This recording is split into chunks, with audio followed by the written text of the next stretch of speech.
बाबा साहब भीमराव अम्बेडकर न केवल एक वर्ग विशेष का प्रतिनिधित्व करते थे, बल्कि पूरी दुनिया में उन सभी का प्रतिनिधित्व और प्रेरणादायक स्रोत बने जिन्होंने किताबों का और शिक्षा का सम्मान किया।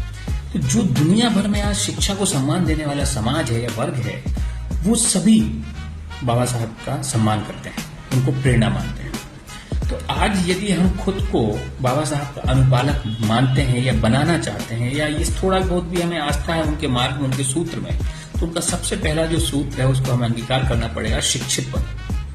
शिक्षा के ऊपर उन्होंने इतना जोर दिया कि उन्होंने उदाहरण पेश किया कि उनके जीवन के अंतिम सांस जिस दिन उन्होंने ली, तब भी उनके पास भारत की सबसे बड़ी लाइब्रेरी थी जो व्यक्तिगत तौर पर बनाई गई थी। सबसे बड़ी लाइब्रेरी, 35,000 से ज्यादा किताबें थी उनके आखिरी सांस के दिन तक।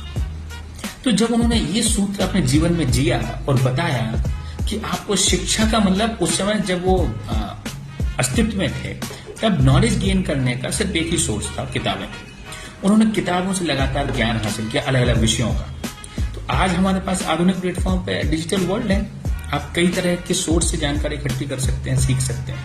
तो अगर हम बाबा साहब को अपनाना चाहते हैं, उनको व्यक्तिगत तौर पे भावपूर्ण और सच्ची श्रद्धांजलि देना चाहते हैं, तो उनका ये सूत्र हमें जीवन में उतारना पड़ेगा कि हम लगातार सीखते रहें, लगातार किताबें पढ़ें, ज्ञान हासिल करें, तो हम बाबा साहब के अनुपालक बन पाएंगे।